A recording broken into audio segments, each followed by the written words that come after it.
Mega Noticias, vámonos a debate con y le doy la bienvenida a Cuauhtémoc Rivera, presidente de la Alianza Nacional de Pequeños Comerciantes. ¿Cómo estás? Qué gusto saludarte, Cuauhtémoc. Me da mucho gusto también saludarte, Alberto, y a ti y a tu audiencia y poder conversar de un tema que Sí, pues nos ocupa y nos preocupa a todos. y es que, ¿dónde está el principal motivo de este tema de que los mexicanos, 35 millones de mexicanos, no estén bien alimentados? ¿Es falta de recursos, falta de cultura, los alimentos chatarra, lo caro que están los productos? ¿Dónde está, Cuauhtémoc? Pues son muchas cosas, Alberto. Ujú. Este es un erizo este es un problema que no es atribuible a un factor, sino a muchos, a Sí. varios.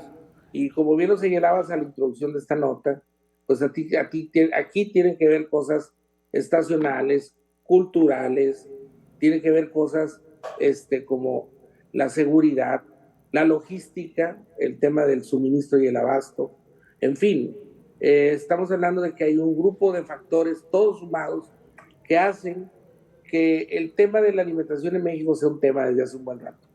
Eh, Creo, honestamente, que en este país ahorita hay 35 millones más o menos este, de hogares. De esos 35 millones de hogares, la mitad no tienen una seguridad alimenticia adecuada, padecen de algún tipo de insuficiencia Sí. alimentaria, ya sea moderado o grave, y eso nos habla de que un mexicano está, digamos, dentro de los márgenes de seguridad alimentaria suficientes y el otro no. Está dividida la población en dos. Es que finalmente sí, la pobreza extrema, lleva a que todos estos hogares pues no lleven los alimentos suficientes. Entonces, comen a veces hasta una vez al día, Cuauhtémoc. Sí, sí, sí, está complicado. Y un país, una población que vive en estas condiciones, todo el mundo lo sabemos, pues no es un país que esté en óptimas condiciones, desde el punto de vista productivo, desde el punto de vista emocional, hasta la socialización se afecta, porque una gente mal alimentada se vuelve más irascible, más hosca, más violenta, y afecta pues el contrato social, el que haya una mitad de la población en esa situación y que esté complicando la vida del conjunto. Y aquí es la visión del Estado, del gobierno, de no atender a esta gente. Es gente que va a padecer muchas enfermedades, que van a ocupar espacios en los hospitales, por supuesto, recursos del presupuesto. Esta gente no logra tener las capacidades suficientes de energía para ir a la escuela, no van a la escuela y entonces es un círculo vicioso del cual no hemos podido romperlo, Cuauhtémoc, y eso que es una promesa desde toda la vida. Vamos a erradicar con la pobreza y nada más no se pueden, aunque el gobierno actual diga que tiene otros datos.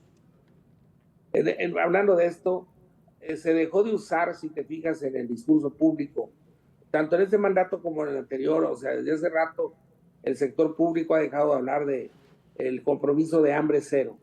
Ese compromiso es muy contundente y creo que el que se pueda poner en la foto de éxito ahí y que sea un umbral al que debemos asistir, buscar llegar como sociedad, que es que en México nadie tenga hambre.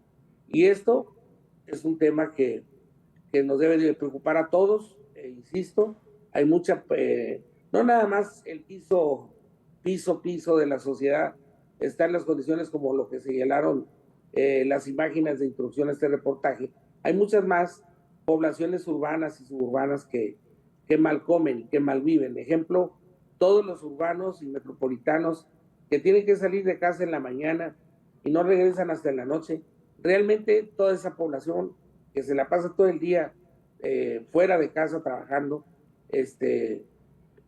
termina dando, como tú lo decías, una comida al día, cuando la da en las mejores condiciones posibles, qué bueno, y párale de contar, Sí. y mucho tiempo en los traslados, mucho estrés, mucho sofocamiento urbano, o sea, la vida de mucha gente ahorita discurre en la micro, en los autobuses, son 2 horas de ida, 2 de venida, más la jornada laboral, comer en una fondita si bien te alcanzó, o unos tacos, una torta, es decir, se come mal y se Sí. come rápido, sin horario, y todo eso son afectaciones alimenticias muy severas. Al final del día la gente no anda de buen humor y no anda productiva, y eso le está costando al país. Mucho de los gobiernos anteriores, incluido el actual, justifica, no es que en México la gente no se muere por hambre. Hay gente que muere por hambre o a consecuencia de una pésima alimentación que tiene en Cuauhtémoc. Totalmente, es un asunto, es una es un efecto colateral que ocurre y pasa en muchos de los casos. Es decir, muchas de las enfermedades que llevan a la gente al deceso o a morir vienen de una mala alimentación, una mala calidad de vida, y de alguna manera eso hace que la gente Sí. enfrente más enfermedades y finalmente muera anticipadamente. En ningún caso es perdonable o puede ser justificable que la gente no coma sus tres sagrados alimentos y que los coma en las mejores condiciones posibles, con la más de la calidad y sobre todo con la mejor armonía. Ese asunto se lo debe la sociedad actual a los ciudadanos, es decir, tenemos una vida muy acelerada, muy estresada, muy extenuante, y diría yo, insisto, que un mexicano medio come bien y el otro mal come. Es decir, estás con una inseguridad alimenticia moderada Sí. o grave. Y esto está afectando al país. Lo afecta en muchos sentidos. Gastamos más en el sector salud. Obviamente está también el tema de que se gasta más en cuanto a lo que se deja de ganar, porque no nada más es lo que vas ganando lo que se contabiliza, sino también debemos de contabilizar lo que no pudimos ganar, porque no tuvimos la fuerza o el músculo como sociedad para poder llegar a esas trincheras o a esos lugares donde se nos demandaba y poder sacar ventaja de esos espacios que se abren en la economía. No muy lejos ahora con el nearshoring se va a demandar un tipo de planta laboral multifactorial, o sea, multitareas, con la pila bien puesta, muy competitiva, que sepa trabajar en red. Bueno, todas esas características se requiere que la gente llegue, antes que nada, que llegue bien desayunada, bien comida, bien Claro. cenada. Si no, eso no jala, ¿me entiendes? Entonces, ese es el tema que ahorita nos ocupa. Exactamente. Otro tema, y es la justificación de los gobiernos, es de que no, los intermediarios, los acaparadores son los que suben los precios, y esa siempre ha sido como su justificación, pero ¿qué tanto hay de eso en la realidad? Vamos a hacer una pequeña pausa de 2 minutos, Cuauhtémoc Rivera, y regresamos con este tema. El bien, el mal comer. Las condiciones meteorológicas también afectan a la carestía de productos de la canasta básica. Estoy de acuerdo con José Ignacio Martínez Cortés, coordinador del Laboratorio de Análisis de Comercio, Economía y Negocios. La situación, dice, podría complicarse en nuestro país. Tenemos incremento de productos que antes no se contaban. Por ejemplo, tenemos el caso del chayote, nunca había llegado a un precio arriba de los 100, 120 pesos el kilo, o bien la helada que se tuvo en Puebla, esto fue a mediados de mayo y que quemó la producción de cilantro. Entonces, por ejemplo, el manojo de cilantro llegó a costar en 600, 800 pesos, ¿no? Cuauhtémoc Rivera, vamos a darle la bienvenida a Abel Maín Rodríguez, gerente de información del Grupo Consultor de Mercados Agrícolas. Gracias, Abel, por estar aquí con nosotros. Ay, tu micrófono. Perdón. Muchas gracias, Alberto. Ahí estás, Un gusto ahí estar estás con ustedes. Entonces, platicando, ya hicimos el análisis de la pobreza extrema. Eso provoca que la gente no tenga acceso a buenos alimentos y que mal coma. Pero recuerdo yo desde la década de los 70, la oposición de izquierda, el gobierno del PRI, acusaban que la falta de acceso a alimentos se debía a los intermediarios, a los acaparadores, era la culpa de los grandes negocios, de las tienditas que por hacer negocio entonces lucraban con el hambre del pueblo. ¿Qué tanto hay de esto cierto, Abel? Pues mira, más que eso, como lo comentaba, me parece que Cuauhtémoc, pues en los últimos días lo que hemos visto que ha movido los precios al alza, que hemos visto productos muy castigados o que el consumidor se ha visto muy castigado para el acceso a ellos, ha derivado básicamente de problemas climáticos. Sí. Obviamente hay otras situaciones que seguramente las vamos a ver un poquito más adelante, pero empezamos a ver problemas de producción de maíz. Bajamos de una producción de 2023 de 27.4 millones a 23.3 que vamos a tener este año. Entonces hay una baja importante que por fortuna en maíz blanco somos autosuficientes y no tenemos problemas de abasto para la tortilla de la población mexicana.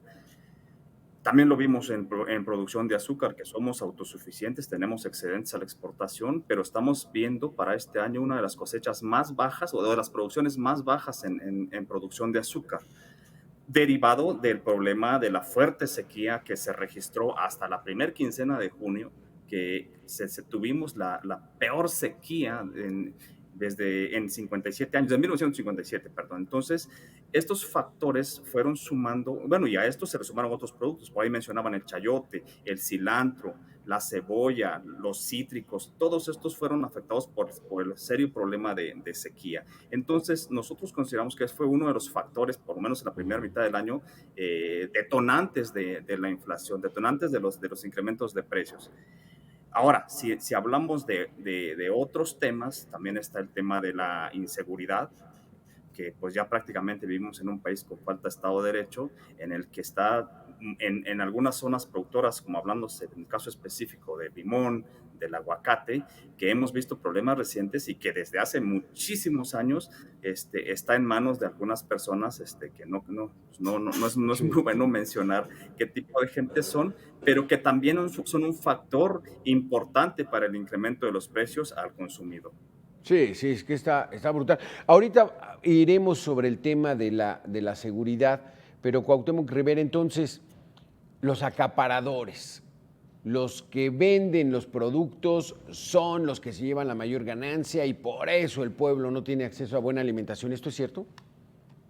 Bueno, mira, la cadena de abasto y suministro de los productos que se consumen empieza no con el pequeño comercio, ahí termina.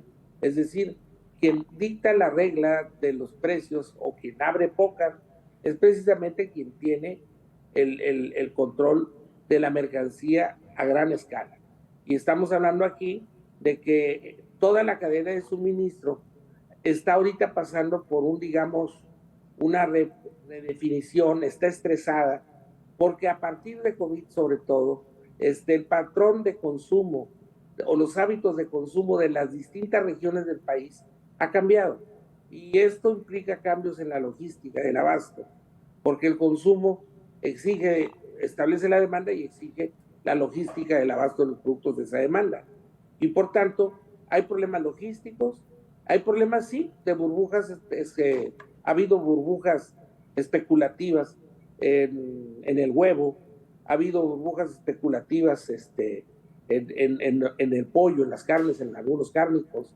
Es decir, cuando quien tiene la mercancía, quien tiene la mayor parte de la mercancía, abre pócar al alza para cuando llega el último eslabón, pues ya viene la mercancía muy encarecida. Eso lo hemos visto, por ejemplo, en algunas partes, hablando de seguridad, en el caso de Guerrero, las pandillas de delincuentes, tal vez hasta el fuero común, lograron apoderarse del abasto de las tortillas, del abasto del pollo, del abasto de la cerveza, y al apoderarse de esa mercancía, empezaba la distribución hacia el resto de la cadena con precios todavía más altos de los que ya estaban de por sí elevados.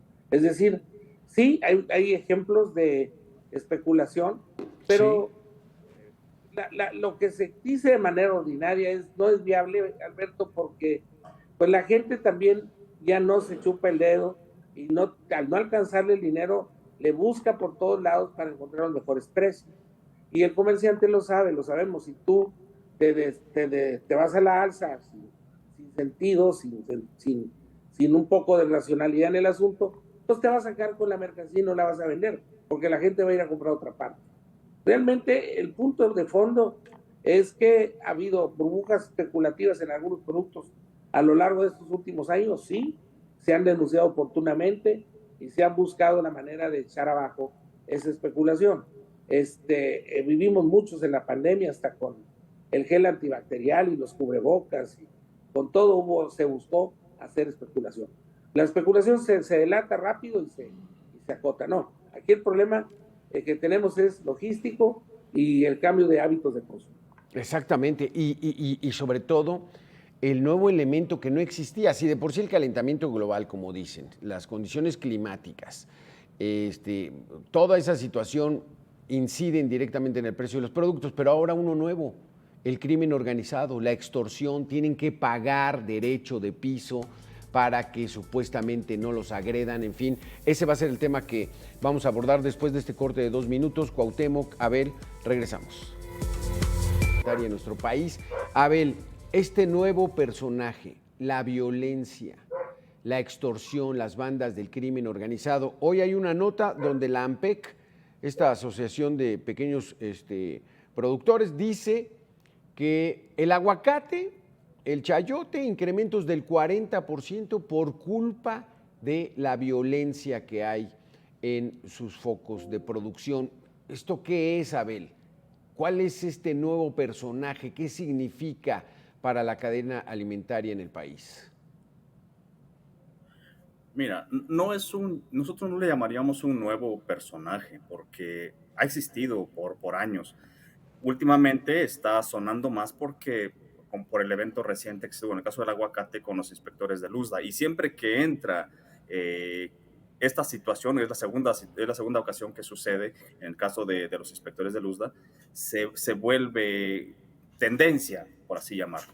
Pero no es nuevo, ha existido por siempre. En el caso de Michoacán con el aguacate y el limón, pues es una situación que los productores han vivido ya desde hace mucho tiempo. Los incrementos que empezó a tener el caso del limón, que será hace 10 años, empezaban a darse precisamente por esa situación. Y el último fuerte incremento que tuvieron, me parece que fue a mediados del año pasado, se dio precisamente por eso, porque las mafias cobraban a los productores o a los comercializadores una tarifa de 1.20 por kilo entregado y de repente lo subieron a 2 pesos.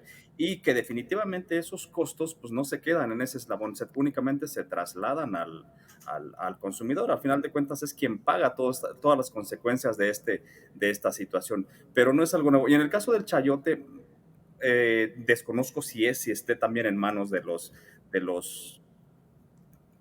estas mafias, que acá más bien fue un tema climático, un tema precisamente del cambio climático, Sí. que el chayote tiene una situación que el 85% de la producción está concentrada en Veracruz. Veracruz produce el 85% del chayote que se oferta en el país. Entonces, el problema de sequía que se tuvo a principios de año, el fuerte problema de sequía, afectó seriamente a las plantaciones de chayote, lo cual hizo que lo poco que estaba saliendo de producción se afectó, se quemó y redujo drásticamente la oferta, elevando el costo del chayote hasta en 600%, ¿no? Al consumidor. Ahorita estamos viendo precios al consumidor arriba de 100, 120 pesos. Entonces, pero es eso básicamente. ¿Cómo ves tú el asunto de la violencia? Dice Abel que no es algo nuevo, pero bueno, tiene 10, 20 años desde que inició esta absurda guerra contra el narco y que lo único que ha hecho es proliferar las bandas del crimen organizado que ahora se dediquen a extorsionar también al campo, Cuauhtémoc. Sí, bueno, esto coincido con Abel en el sentido de que lamentablemente no es algo que podamos decir que recién nos pasa. Ya se está volviendo, precisamente esta es la preocupación mayor que al menos nosotros tenemos, que se está volviendo tan endémico que este asunto de la extorsión y de la acción de las pandillas de delincuentes a la hora de que la gente se pone a trabajar y que les cobran extorsiones en carreteras o extorsiones por cobro de derecho de piso, no es otro cobro que el cobro al éxito, el cobro al trabajo, a la búsqueda de ganar el dinero por las buenas, por dentro de los esfuerzos, dentro del contrato social. Este cobro, este peaje indebido, se está normalizando, Alberto. Este es donde yo creo que hay que subrayar el hecho. Se está volviendo normal que esto ocurra. Tanto tiempo lleva ocurriendo que no se ha podido hacer nada contra esto. Tanto tiempo se ha venido hablando del problema. Ríos de tintas han corrido y las cosas siguen ahí y siguen de una manera efectiva, contundente, sí, operando no tan solo en Michoacán. Un poco lo que nosotros decíamos o tratamos de estar en la nota ahí de AMPE, era que no nada más el aguacate pasaba por esa suerte, sino todo aquel producto que pasa por las carreteras federales principales donde corre el transporte de carga federal, se expone a que estas pandillas lleguen y les digan, si quieres llegar en buenos términos a tu destino, tienes que pagarme tanto. Ese es el peaje carretero.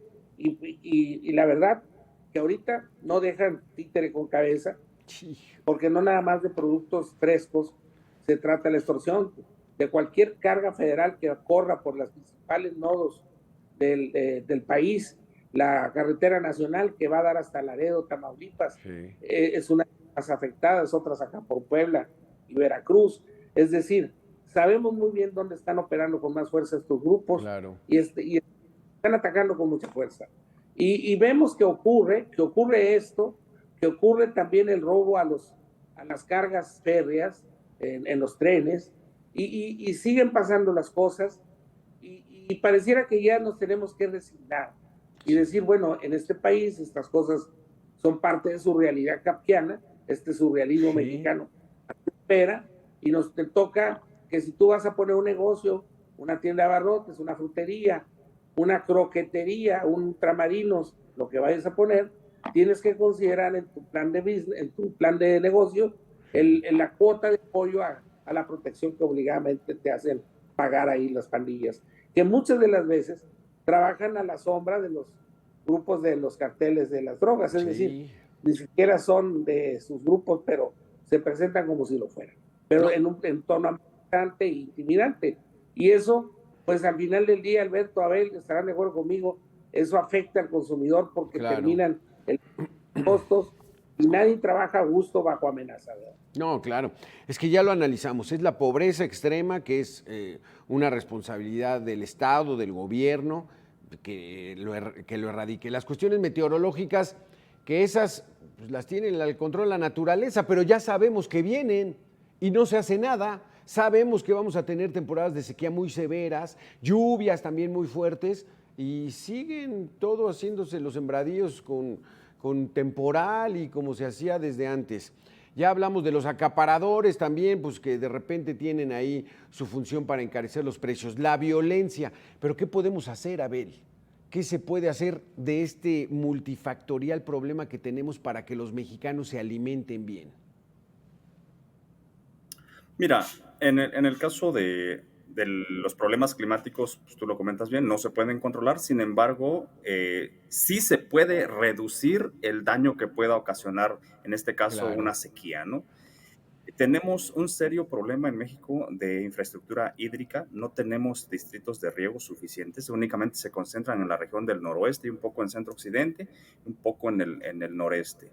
Entonces, al tener problemas de agua, pues cada vez se va haciendo más serio. ¿Por qué? Porque lejos de ampliar la infraestructura de riego a nivel país, se va reduciendo. Estamos hablando de que hace 10 años teníamos el 35% de la superficie cultivable bajo modalidad de riego, y esto se ha reducido en los últimos años. En el último censo que sacó Agricultura, se reduce a un 29%. Estamos hablando de que menos de la tercera parte de la superficie cultivable en México cuenta con infraestructura hídrica. ¿Esto en qué afecta? Pues que no podemos afrontar Sí. cuando empezamos a tener los problemas de sequía. Porque si esto se tuviera bien, no tendríamos que preocuparnos. Estamos teniendo cada vez más problemas en este caso, sequías más marcadas, como lo Claro, tuvimos más hasta severas. la primera mitad de junio, y posteriormente una amplia concentración de lluvias que empiezan a ocasionar otros problemas. Por Sí. ponerte un ejemplo, ahorita se está sembrando el ciclo primavera-verano, ¿no? Que es el de mayor producción de granos en el país, donde se concentra alrededor del 75-80% de granos en el país. Okay. No se sembró en los meses que regularmente se siembra, que es entre mayo hasta julio, pero en junio ya hay un 50-60% sembrado. No se sembró porque pues, no había la humedad suficiente en el suelo. Es una agricultura básicamente de temporal y al tener estos serios problemas de sequía, pues no se está sembrando. ¿Qué sucede? De la segunda mitad de junio, con los eventos meteorológicos que se dieron, hay muchísima lluvia, hay problemas para sacar los remanentes de cosecha que aún estaban del ciclo anterior, no se puede sembrar, hay anegamiento hay inundaciones en los suelos, lo que está sembrado se está ahogando, no puede entrar la maquinaria para sembrar. Entonces, siento que de alguna forma el gobierno tiene que ser un facilitador de infraestructura para que se puedan combatir todos este tipo de situaciones, para que no tengamos situaciones tan marcadas de sequía y situaciones tan marcadas de exceso de humedad. Y tal vez desarrollar una parte... Sí. Dime. No, es que se nos acaba el tiempo, pero pues es que es eso, o sea, tienen que ponerse a trabajar, señores. Dice el adagio, con el hambre no se juega.